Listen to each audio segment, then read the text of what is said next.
함께 하나님의 말씀은 느헤미야 7장 1절로 5절까지 보겠습니다.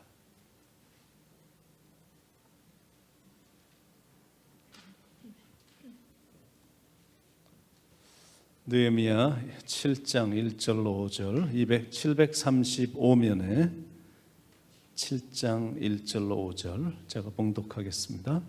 성벽이 건축됨에 문짝을 달고 문지기와 노래하는 자들과 레위 사람들을 세운 후에 내 아우 하나니와 영문의 관원 하나냐가 함께 예루살렘을 다스리게 하였는데, 하나냐는 충성스러운 사람이요 하나님을 경외함이 무리 중에서 뛰어난 자라. 내가 그들에게 이르길 해가 높이 뜨기 전에는 예루살렘 성문을 열지 말고 아직 파수할 때 곧 문을 닫고 빗장을 지르며 또 예루살렘 주민이 각각 자기가 지키는 곳에서 파수하되 자기 집 맞은편을 지키게 하라 하였노니, 그 성읍은 광대하고 그 주민은 적으며 가옥은 미처 건축하지 못하였음이니라. 내 하나님이 내 마음을 감동하사 귀족들과 민장들과 백성을 모아 그 계보대로 등록하게 하심으로 내가 처음으로 돌아온 자의 계보를 얻었는데 거기에 기록된 것을 보면, 네, 아멘. 그 다음부터 73절까지는 그 사람들의 이름하고 숫자가 계속 언급이 되기 때문에 읽지 않았습니다. 드디어 52일 만에 성벽 재건이라는 위대한 일을 이제 완성하게 됐습니다. 이제는 안도의 숨을 쉬어도 될 그럴 때가 온 겁니다. 그런데 실은 이제 그때도 조심해야 된다는 거죠. 왜냐하면 모든 것이 다 해결이 됐어도 위험한 일이 일어날 수 있기 때문입니다.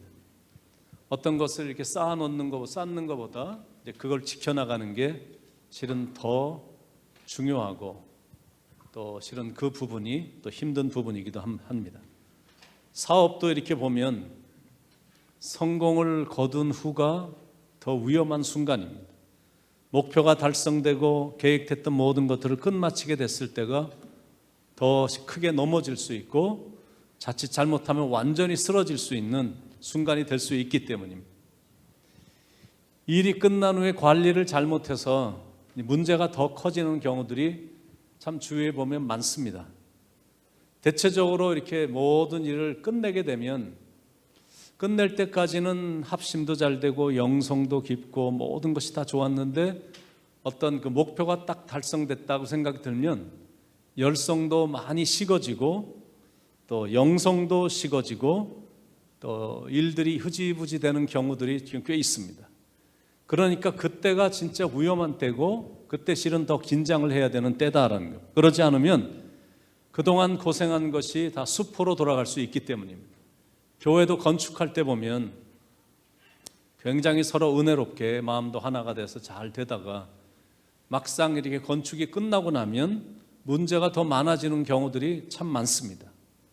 건축할 때는 그냥 온 교우들이 초점을 건축에만 쏟고, 또 목회자도 뭐 건축 관리자들, 건축 전문가들을 만나느라고 하여튼 거기에 온 신경을 다 쏟고, 또 그러다 보니까 뭐 은혜롭게 건축이 진행은 됐어도 진행되는 동안에 성도들을 제대로 양육도 못하고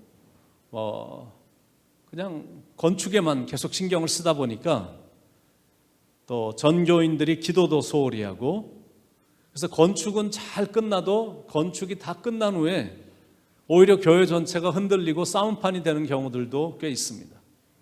그래서 항상 근신하고 항상 조심하고 늘 깨어있는 영성으로 가야 된다는 겁니다. 언제 어디서든지 긴장을 풀면 안 된다는 겁니다. 계속 하나님 앞에 나와 무릎을 꿇어야 되고, 어떻게 될지 모르는 미래이기 때문에 하나님 앞에서 늘 겸손해야 된다라는 겁니다. 그래서 영적 교훈 첫 번째는 잘 나갈 때 조심하라라는 겁니다. 왜냐하면 사람은 어느 누구 할 것 없이 계속 잘 되는 일은 없거든요. 어떨 때는 잘 되지만 어떨 때는 또 잘 안 될 때가 있거든. 그러니까 잘 된다고 생각할 때, 뭔가 일이 잘 나가고 있다고 생각할 때 관리를 잘해야 된다는 거죠. 내가 진짜 축복을 많이 받았다라고 생각이 들면 그 축복 관리를 잘해야 된다는 거예요. 내가 질병을 치유받는 것도 굉장히 중요하지만 질병을 치유받은 후에 내 건강을 관리를 잘하는 게 실은 그게 더 중요한 거거든요. 성공하는 것도 중요합니다. 그런데 성공을 관리하는 것이 더 중요하다는 거죠. 교회 성장도 하나님이 그거는 기뻐하시니까 당연히 교회가 성장이 돼야 되고, 또 하나님이 부르셨으니까 목회도 성공이 돼야 되니까, 그래서 열심히 사역을 해서 성공은 이루었는데 그 다음부터 유지를 잘못해서 하루아침에 무너질 때 보면 정말 낙하산도 없이 추락하는 경우들이 꽤 있습니다. 한때 대단한 명성을 날렸던 교회들이 어느 순간 갑자기 초라하게 전락하는 이유가 거기에 있는 겁니다. 그래서 잘 될 때 오히려 더 긴장하고 조심하고 항상 깨어 있어야 된다는 겁니다. 느헤미야 1장부터 6장까지는 이제 성벽 재건에 대한 모든 일들을 다 이렇게 수집해서 기록을 해놓은 장입니다. 1장부터 6장까지는 그런 장입니다. 그동안 141년 동안 성벽이 없었습니다.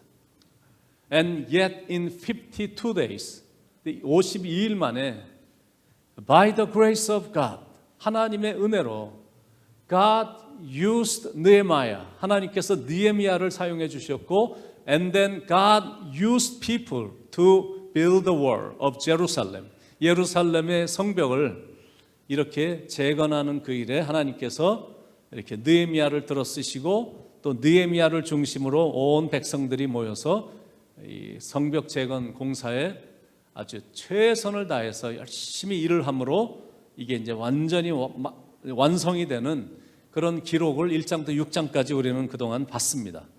오늘부터 시작되는 7장부터 11장까지는 어떻게 이렇게 성공적인 성벽 재건 후에 그 성공을 어떻게 잘 유지했는지를 기록하고 있는 장입니다. 여러분은 어떤 스타일인지 궁금합니다. 여러분은 개척자 스타일이십니까? 아니면 관리자 스타일이십니까? 사람마다 이렇게 성격도 그렇고 내가 훈련 받은 것도 그렇고 사람마다 이렇게 좀 다르거든요. 어떤 사람은 아무것도 없는 것에 가갖고 그 개척을 좀 잘하는 성격의 사람들이 있습니다.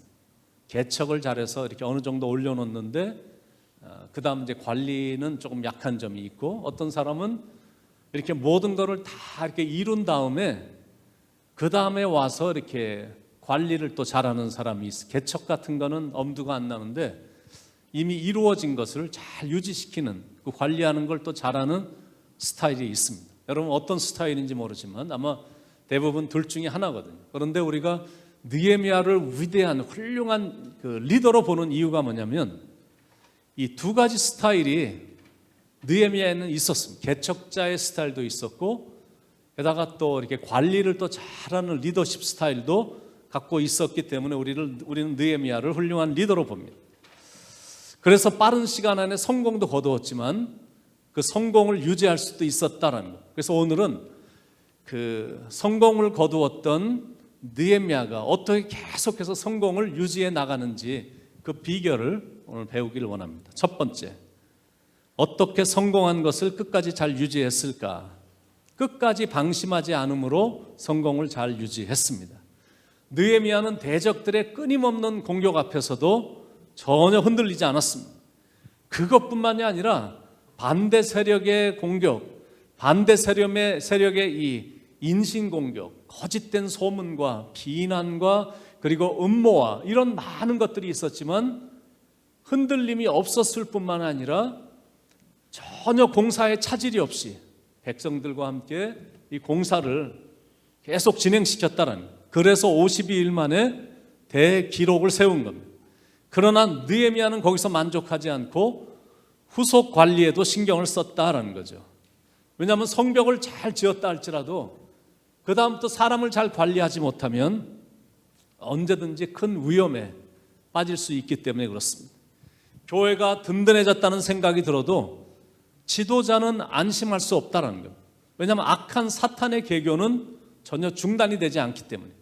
교회가 이것도 짓고 저것도 짓고 탄탄하게 다 됐어도 어느 순간부터 방심을 딱 해버리면 하나님의 마음에 합했던 다윗 같은 사람도 이룰 거 다 이룬 다음에 이제는 됐나 보다 하고 두 다리를 쫙 펼 때 그런 대실수를 저지른 것처럼 어느 순간에 방심을 하면 교회 안에 이상한 신앙을 가진 이단에 빠졌던 사람들이 한두 명, 두세 명 이렇게 들어오면 든든하게 생각했던 교회도, 교회 모양도 잘 짓고 대단하게 졌어도 이단에 빠진 사람들이 들어와서 교회를 또 헤쳐놓기 시작하면 이 교회가 순식간에 휘청거리기 때문에 한시도 이렇게 방심을 할 수가 없는 거예요. 왜냐하면 악한 사탄의 계교는 굉장히 무섭고 잔인하고 집요하고 대단하거든요. 그러므로 교회가 큰 일을 감당하는 것도 중요하지만, 그리고 교회를 든든하게 세우는 것도 중요하지만, 이런 비극적인 일이 교회 안에 없도록 한시도 나태해지거나 이제 긴장을 풀면 안 된다라는 거예요. 그러니까 뭔가 특히 잘 될 때, 뭔가 진행이 잘 되고 있다라고 느낄 때, 뭔가 좀 많은 것을 이루었다라고 생각될 때 특히 그때 조심해야 된다는 거죠. 왜냐하면 그때 방심하면 그 일로 인해서 너무나 쉽게 무너지는 일들이 허다하게 일어나기 때문입니다. 회사들도 보니까 저쯤 되면 이제는 걱정할 게 하나도 없겠다라고 생각되는 대단했던 회사들이 있거든요. 어떻게 저렇게 전국적으로 전 세계적으로 저렇게 든든한 저렇게 큰 회사가 있을까, 이렇게 부러워서 바라봤던 회사들이 어느 순간에 갑자기, 이것도 뭐 몇 년 걸려서 무너지는 게 아니라 그냥 갑자기 무너졌던 회사들이 많잖아요. 엔란이라든지 MCI 전화회사라든지 뭐 IBM이라든지 뭐 소니 같은 경우도 그렇습니다. 저런 회사는 진짜 오래 가겠다, 100년 가도 든든하겠다, 뭐 이렇게 생각했던 회사들이 그냥 완전히 하루 순간에 무너진 회사들이 많거든요. 최근에 팬데믹 때문에 무너져 내린 대형 회사들이 굉장히 많습니다. 반면에 아마존이나 구글이나 마이크로소프트라든지 애플이라든지 뭐 코스코, 삼성, 현대, LG 뭐 이런 회사들은 여전히 대단합니다. 그런데 여기까지는 대단했는데 그런 회사들도 실은 앞으로 어떻게 될지 모르거든요. 똑같은 일들이 그 전에 있었거든요. 엔란, 뭐 MCI 이런 회사는 절대 어떤 회사도 감히 뭐 침범도 못할 것이다 생각했는데 하루아침에 무너졌거든. 그러니까 지금은 대단해도 이런 회사들도 조금만 방심하면 지금 중국 회사들이 뭐 IT들이 치고 들어오기 때문에 언제 역전될지 모르고 언제 망할지 모르고 언제 팔려갈지 모르거든요. 교회도 똑같습니다. 팬데믹 때문에 잘 나갔던 교회들도 다 사역이 중단이 됐잖아요. 그리고 다시 뭔가 해보려고 그랬더니 생각보다 안 되거든요. 특히 이렇게 이런 일이 일어날지도 모르고 막 무리해서 성전 짓고 뭐 여기저기 빚들여 갖고 뭐 사놓고 이랬던 교회들은 정말 휘청거릴 거거든요. 그런데 그것에 발맞춰서 새로운 정권이 사람의 기본적인 머리로는 이해를 절대 할 수 없는 이런 사상으로 막 치고 들어오니까 영적인 무장이 되어 있지 않으면 그냥 웬만한 사람들은 지금 분위기가 다 나자빠지게 되어 있습니다. 지난주에 뭐 아실 분들은 알겠지만 미 연방 하원에서 제가 몇 달 동안 가끔 설교를 통해서 좀 불안한 그런 징조가 보이고 이런 것들이 있어서 제가 이렇게 절대 통과되면 안 된다고 그러면서 제가 힘들어했던 부분이 있거든요. 왜 이게 통과되면 안 되냐, 사역자들이 모이면 좀 얘기하고 가끔 한두 번 이게 터지면 이거 통과되면 실은 정말 큰일이거든요. 그래서 제가 주장했던 그 평등 법안이라는 것이 Equality Act라는 것, 다른 말로 이 포괄적 차별금지법이 지난주에 하원에서 통과가 됐습니다. 근데 한국도 지금 이걸 통과시키려고 발악을 하고 있잖아요. 벌써 발의가 됐고 지금 분위기가 조짐이 이 포괄적인 그 차별금지법, 그러니까 언뜻 듣게 되면 와 정말 좋은 세상이 오겠고 이것이 이제는 차별이 없는 세상이 오나 보다 이렇게 생각을 하고 이제 생각을 하는데 그게 참 그렇지 않은데 이번에 상원이 이것을 통과되면 우리가 정말 우려했던 것이 이제 전국적으로 법이 돼버립니다. 그렇게 되면 이제 가장 타격을 받는 것이 교회입니다. 그걸 지금 정부들이 노리고 있는 거거든요. 교회를 지금 어렵게 하고 탄압하고 핍박하고 교회 문을 닫게 하는 것이 그들의 이제 목표이기 때문에 여러분 하나님께서 사람을 창조를 하셨습니다. 하나님이 하나님의 형상대로 막 무더기로 그냥 사람을 창조하신 게 아니라 남자와 여자를 구별해서 만드셨거든요. 남자를 만드시고 이름을 아담이라, 여자를 만드시고 이브다 이렇게 만들어 놓으셨잖아요. 그래서 남자는 이런 일을 하고 여자는 일을 하고 남자와 여자가 연합해서 이렇게 번성하고 땅에 충만하도록 하나님이 이렇게 구별해서 이제 축복을 해주셨거든요. 그리고 너희들은 이제부터는 나의 영광을 위해 인생을 살아라, 이런 어떤 인생의 이제 가이드라인을 주시면서 남자를 만들어 주셨거든요. 아담하고 스티브를 만든 게 아니라 아담하고 이브를 만든 거거든요. 그래서 남자는 남자대로 여자는 나, 이게 이제 하나님의 법칙이거든요. 그런데 이런 걸 못하도록 사탄의 영이 지금 무섭게 작용을 하는 겁니다.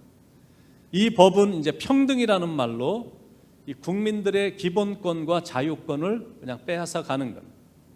완전히 이제 손과 발이 묶여지게 되는 겁니다. 말은 굉장히 그럴싸한데 인종과 성별의 차이 없는, 차별이 없는 사회로 만들어야 된다 이러면서 지금 그걸 발의를 했었거든요. 듣게 되면 그럴싸하고 이런 거를 전혀 모르면 야, 이제는 진짜 내가 인종의 차별도 없고 이 성에 대한, 여성이기 때문에 이제 차별도 없고 이제 이런 어떤 언뜻 듣기에는 꼭 그런 것 같은데 이제 깊이 들어가 보면 그 안에 사탄의 숨겨진 발톱이 있거든요. 예를 들어서 어떤 사람이 그날 이렇게 내가 설교를 했는데 어떻게 이렇게 하다가 들었어요. 근데 그날 감정적으로 느껴지는 게 굉장히 혐오감이 느껴지는 거예요. 그리고 저 메시지가 나에게 치욕감이 느껴진다. 그러면 곧바로 문제가 되는 겁니다. 교회에서 절대 지적을 못해. 이제는 지적을 못해. 한 사람이라도 그걸 듣고 신고를 하면 규제가 되고, 그리고 진정을 하면 손해배상 청구가 떨어지고, 그리고 벌금을 매기는데, 차별금지법이 이렇게 통과된 나라, 그러니까 한국 같은 경우가 이제 차별금지법이 이제 통과가 되면, 예를 들어서 제가 이제 무슨 얘기를 했다. 하나님께서 이렇게 사람을 만드셔서 로마서라든지 창세기에 보면 이 동성애를 굉장히 금지하고 하나님이 유난히 그 부분을 싫어하십니다. 이제 이렇게 설교를 했다고 가정을 했다. 그러면 그 말한 것 때문에 한국은 3만 불, 3천만 원의 벌금이 떨어지거든요. 벌금을 내야 돼. 벌금을 안 내면 교회가 이제 문이 닫히고 이런 식이 이제 법이거든요. 그래서 이 법이 만약 통과가 이제 상원에서 통과가 되면 하원에서 굉장히 높이 지금 통과가 됐고 또 공화당에서조차도 또 거기에 또 찬성한 사람이 있어서 너무나 통과될 확률이 높아지는데 그러면 자유민주주의는 없어지는 겁니다. 왜냐하면 표현의 자유가 더 이상 이 땅에는 이제 없어지기 때문에 그렇습니다. 그래서 너무 신기한 게 목사의 입장에서 이렇게 모든 것을 볼 때 참 신기하다. 그들 안에 하나님이 없으니까 악을 선이라고 그러거든요. 그리고 선을 악이라고 그래. 그래서 아무리 인간적인 생각으로 신앙적인 생각으로 생각해도 이거는 아니거든. 악은 선은 아니잖아. 그리고 선이 악이 될 수 없잖아. 그래서 그걸 지적하면 이 사회에서 축출당하는 거거든. 그리고 이 법안은 소녀 스포츠에 소년이 들어가는 거예요. 소녀의 라커룸에 소년이 거침없이 들어가는 거거든요. 그리고 여성 쉼터에 남성이 언제든지 허용이 되는 이제 그런 법인 겁니다. 그러니까 자기가 하고 싶은 거 지금 다 할 수 있고, 왜냐하면 성을 자기가 선택할 수 있거든요. 아침에 일어났는데 I feel like I'm a man 이렇게 이제 여자가 그렇게 생각을 하는 거예요. 오늘 내가 이상하게 남자 같은데 그러면 남자 목욕탕에 쑥 들어갈 수가 있어요. 그걸 가지고 문제 삼으면 그 목욕탕은 이제 문을 닫게 되는 겁니다. 근데 갑자기 오늘은 내가 여자 같은 거야. 그래서 여자 화장실에 그냥 쑥 들어가도 그걸 갖고 남자가 왜 들어왔냐 그런 말을 할 수가 없는 그런 세상으로, 그런 법으로 이제 바뀌어지게 되는 거거든요. 그래서 내가 성을 선택을 할 때 I'm a man, 남자나 여자나 지금은 제3의 성이 있거든요. 자기밖에 모르는, 남자도 아니고 여자도 아니고 제3, 제4의 성 이렇게 점점 많아지니까 무수히도 많으니까. 성이 뭐 30몇 개가 있다니까 뭐 알 수 없는 그런 성들이 있거든요. 그래서 오늘은 내가 남자거나 아니면 여자거나 아니면 둘 다 아니거나 아니면 둘 다이거나 자기가 선택할 수 있어. 나는 남자이기도 하고 여자이기도 합니다. 이거 선택하는 것을 이제 허용하는 거거든요. 그렇게 되면 이제 가장 타격을 받는 것이 가정이고 교회고 학교고 병원이거든요. 병원도 굉장히 골칩니다. 분명히 여자인데 남자라고 들어와서 남자 취급을 해야 되니까 이게 이제 병원도 힘들고 또 학교도 완전 혼동이거든요. 이번 주에 맨하탄에 있는 Grace Church School, 이름이 은혜 교회에서 운영하는 학교인 것 같은데 거기선 이미 시작이 됐거든요. 성을 따로 분리해서 부를 수가 없게 법으로 딱 자기는 그렇게 정해버렸습니다. 그래서 자기를 낳은 엄마를 엄마라고 부르면 절대 안 돼. 아빠를 아빠라고 부르면 안 돼. 그래서 어떻게 불러야 되나 했더니 grown up 이렇게 부르는 거예요. 성인 아버지를 어린 자녀들이 와갖고 아빠 이렇게 부르진 않고 Hey grown up 이제 이렇게 부르는 거예요. 그리고 다른 나라에서는 부모 1, 아빠는 부모 1이라고 부르고 엄마는 부모 2라고 이렇게 부르는 세상이 됐거든요. 그러니까 이모도 안 부를 수 없고 이모부도 부를 수 없어. 그리고 자기의 브라더도 브라더 그러면 이건 법적으로 큰일 나는 거예요. 자기 시스터인데 시스터리라고 부르면 안 돼. 자기들이 태어나서 자라면서 부모한테 학대를 받아서 학대를 받고 상처 있는 사람들이 이런 법안을 발의한 거는 이해가 되는데 지극히 정상적인 가정들이 대부분이거든요. 근데 극히 소수를 차별하지 않기 위해서 극히 많은 사람들이 역차별을 당하는 이제 세상이 지금 돼가고 있거든요. 그래서 이렇게 되면 우리 교회 여성사역부도 없어지는 겁니다. 여성이라고 부를 수가 없어. 남성사역부에 남성이라고 말할 수도 없어. 어머니 주일날 어머니 주일이라고 말을 못해. 아버지 주일인데 아버지 주일이라고 말을 못하는 날이 이제 이번에 통과되면 된다라는 거예요. 그러니까 영적인 대재앙이 지금 오기 일보 직전이에요. 그러니까 사람들이 하나님을 경외하지 않으니까 사상들이 이런 거고 결과가 자꾸 이렇게 나오는 거거든요. 우리가 교회에 대한 이 분명한 클리어한 이 그림을 갖고 있어요. 교회는 단순히 건물이 아니거든요. 그리고 교회가 지향하는 것이 오직 부흥만을 지향하는 것이 아니거든요. 부흥은 반드시 필요한 거지만 부흥이 왔을 때 그 부흥을 유지하는 게 더 중요하거든요. 어렵게 부흥은 이뤄놓고 이제 됐구나 하고 이렇게 되면 그 잠깐 틈을 타서 마귀가 들어오고 사탄이 들어오고 이런 일들이 그냥 순식간에 퍼져나가면 이거 수습할 방법이 없거든. 영국에 대단한 부흥이 일어났지만 지금 영국에는 부흥을 찾아볼 수도 없는 그런 분위기거든. 방심하면 그렇게 된다라는 거예요. 영성도 똑같습니다. 40일간 막 특별 새벽 기도를 해놓고 40일간 기도하는 것이 참 중요하지만 그러나 다 40일을 내가 이루었구나 그러고 그 다음부터 내가 하고 싶은 대로 그냥 다리 쭉 펴고 영적인 거 뭐고 이렇게 하고 해버리면 그냥 40일 한 것이 아무런 의미 없이 끝나고 그냥 추락하는 것밖에 없다는 거죠. 예수님도 40일 금식하신 후에 영성이 가장 높아 올라가셨을 때 사탄 마귀가 공격해 들어오잖아요. 그래서 우리는 끝까지 방심하지 말고 조심하고 신앙을 잘 유지하도록 하여튼 긴장하면서 나가야 된다라는 겁니다. 자, 느헤미야는 어떻게 성공을 유지했는가? 끝까지 방심하지 않고 성공을 유지했고, 두 번째는 충성된 일꾼들을 발굴함으로 잘 유지했다는 거예요. 1절에 성벽이 건축됨에 문짝을 달고 문지기와 노래하는 자들과 레위 사람들을 세운 후에, 그 당시에 예루살렘에는 문지기라든지 아니면 성전에서 노래하는 자들이라든지 제사장들이 필요가 없었습니다. 왜냐하면 거의 다 포로로 잡혀갔기 때문에 다 패오고 사람도 없고 그런 사람이 필요가 없었어요. 그러니까 그 당시에 이런 사람들이 전혀 필요가 없었는데 이제는 예루살렘 성전이 세워졌기 때문에 일꾼들이 필요하게 된 겁니다. 그래서 느헤미야는 일꾼들을 발굴했고 또 그들에게 위임을 해갖고 중요한 일들을 맡긴 겁니다. 어떤 사람들을 세웠냐면 먼저는 문지기를 세웠고, 문지기는 지금으로 말하면 그냥 치안 경찰이라고 생각하시면 됩니다. 우리 교회로 말하면 건물 사역팀이라든지 아니면 주차 사역부 팀이 이런 거에 해당된다라고 생각합니다. 둘째로 노래하는 자들을 세웠는데 지금으로 말하면 예배에 이렇게 힘을 주고 예배를 살리고 예배를 인도하는 사람들이다라고 볼 수 있는데 우리 교회로 말하면 경배 찬양팀, 찬양대원, 예배부원들, 새가족 섬김이들이다라고 말할 수가 있습니다.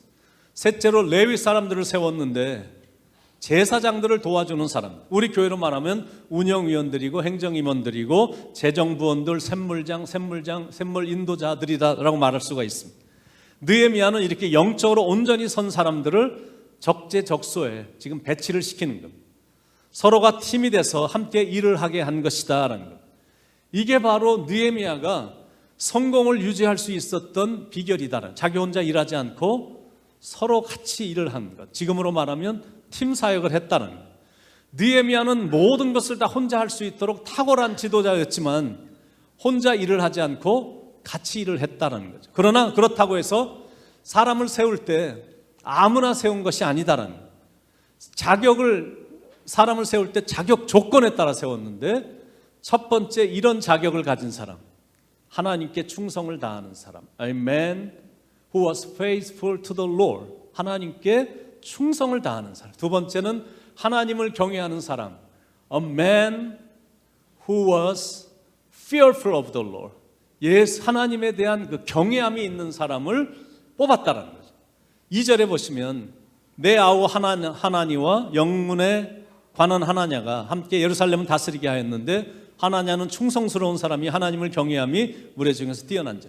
왜 자기 동생인 하나냐를 그 일을 맡겼을까? 그거는 자기 동생이었기 때문에 그 일을 맡긴 게 아니라 하나님 앞에 항상 경건했고 하나님 앞에서 늘 무릎 꿇어 기도했고 하나님께 충성함이 워낙 뛰어났고 하나님을 경외하는 그런 마음이 있는 동생이기 때문에 이제 그 일을 맡긴 것이다라는 거예요.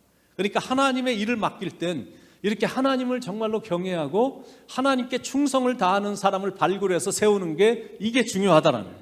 그게 바로 하나님이 크게 쓰시는 일꾼의 자격 조건입니다. 바울이 그 많은 사람들 중에 디모데를 교회를 맡긴 이유가 뭐냐면 하나님을 경외함이 뛰어나고 하나님께 충성하는 것이 너무나 아름다웠기 때문에 디모데를 세운 거거든요. 왜 우리가 사람들을 교회 임원으로 세우냐면 진실되고 하나님 경외하고 평상시에 하나님께 충성하는 바가 높기 때문에 우리가 세우는 거거든요. 그런데 그러지 않고 맨날 정에 이끌리고 잠시 열심히를 냈기 때문에 사람을 세우거나 안 세우면 저 사람 교회를 떠날 것 같으니까 불안해서 지도자들을 세우면 꼭 문제가 생기는 겁니다. 영적으로 준비가 안 된 사람이기 때문에 자기도 힘들고 다른 사람들도 힘들게 하고 교회도 힘들어지거든. 이게 어디든 마찬가지. 조그만 가게를 내가 운영해 사람을 쓸 때도 그렇고 회사를 쓸 때도 그냥 아무나 그냥 소개받고 쓰는 게 아니거든. 인터뷰도 해보고 이 사람이 정말 충성스러운 사람일까, 신실하고 뛰어난 사람, 이런 걸 보고 사람을 세우잖아요. 교회도 마찬가지입니다. 교회는 영적인 곳이기 때문에 영적으로 준비가 되고 훈련이 되고 정말 하나님을 충성스럽게 잘 섬기는 사람이 이게 돼야 되거든. 근데 그게 안 되면 준비되지 않은 그 몇 사람 때문에 교회는 휘청거리거든. 일꾼은 꼭 세워야 되지만 준비되고 하나님 나라에 헌신될 수 있는 사람을 반드시 세워야 된다. 그래야 교회가 든든히 서가는 거예요. 작은 물방울이 모아져서 큰 강을 이루듯이 작은 사역들이 충성스러운 사람들의 그 작은 사역이라도 함께 뭉쳐져서 모아져서 하나님의 위대한 일을 이루는 것이다라는 거예요. 그것으로 인해서 교회는 든든히 서가는 거예요. 느헤미야는 어떻게 성공한 것을 잘 유지했는가? 끝까지 방심하지 않았고, 두 번째는 충성스러운 일꾼을 선발했고, 세 번째는 선발된 그 일꾼들에게 이렇게 그 지침을, 분명한 지침을, 잡 디스크립션을 줘서 잘 유지시켰다는 3절에 내가 그들에게 이르기를 해가 높이 뜨기 전에는 예루살렘 성문을 열지 말고 아직 파수할 때 곧 문을 닫고 빗장을 지르며 곧 또 예루살렘 주민이 각각 자기가 지키는 곳에서 파수하되 자기 집 맞은편을 지키게 하라 하였노니. 그러니까 훌륭한 지도자는 사람을 세운 후에 어깨나 두드려주고 자 그럼 세웠으니까 자 알아서 좀 해주세요. 그러면 굉장히 일하기가 힘들거든. 이렇게 일을 좀 이렇게 아침에는 이렇게 해주시고 문을 열고 저녁이 되면 이렇게 해주시고 이렇게 잡 디스크립션을 정확하게 지침을 주거든요. 그러니까 느헤미야가 그런 일을 굉장히 지혜롭게 잘한 거예요. 먼저는 사람을 잘 선택했고 초이스를 했고 그리고 선택한 사람에게 일임을 했고 위임을 한 거, 델리게이션을 시켰고 그 다음에는 이렇게 일을 해달라고 지침을, 잡 디스크립션을 줬다는 거. 이래서 성공이 계속 유지될 수 있었고 네 번째는 하나님이 주신 비전이니까 그 비전을 가지고 밀고 나가는 그런 스타일로 성공을 유지했다는 4절. 그 성읍은 광대하고 그 주민은 적으며 가옥은 미처 건축하지 못하였습니다. 느헤미야가 성벽을 건축할 당시 예루살렘에 사는 사람들의 수가 굉장히 적었거든요. 그런데 예루살렘은 굉장히 컸습니다. 그러니까 이 큰 거를 요 조금밖에 안 되는 사람들을 위해서 이 성벽을 이렇게 큰 거를 줘야 되느냐. 그러니까 사람들 중에 분명히 불평하는 사람이 있었어요. 아니 사람도 별로 없는데 웬 성벽은 이렇게 크게 짓냐고 분명히 불평한 사람도 있었을 텐데 이거는 하나님이 주신 비전이었기 때문에 지도자의 그 것으로 저돌적으로 막 밀고 나간 거거든요. 그래서 성공한 겁니다. 그러니까 리더에게는 이런 것이라는 게 절대 필요하다는 거죠. 어느 한 대형 교회가 큰 공사를 시작하려고 계획을 딱 하자 생각지 않게 교회 안에서 또 반대 세력이 좀 생긴 겁니다. 근데 반대 세력이 생각보다 심하게 반대를 하는 거예요. 그러자 목사님이 견디다 못해서 머리를 이렇게 빡빡 깎고 막 그냥 삿발을 그냥 다 해버렸어요. 왜냐하면 이 일만큼은 내 욕심으로 하는 게 아니라 하나님이 나에게 분명히 주신 비전이고 이거는 정말로 하나님이 기뻐하시는 일이다라고 생각했기 때문에 흔들림 없이 진행되어야 된다는 결단의 표시로 머리를 그냥 완전히 그냥 빡빡 깎아버린 거예요. 물론 그래도 반대했던 사람들은 나갔지만 목사님의 비전과 의지가 성도들을 막 감동을 시켜서 교인들이 많이 공사에 동참함으로 공사도 잘 마치고 그 후에 대단한 부흥을 일으켰다라는 것. 이건 정말 올바른 성경적인 비전과 리더로서의 저돌성 때문에 이게 가능했던 거거든요. 그런데 그 근처에 있는 어떤 교회에 비슷한 케이스가 일어난 거예요.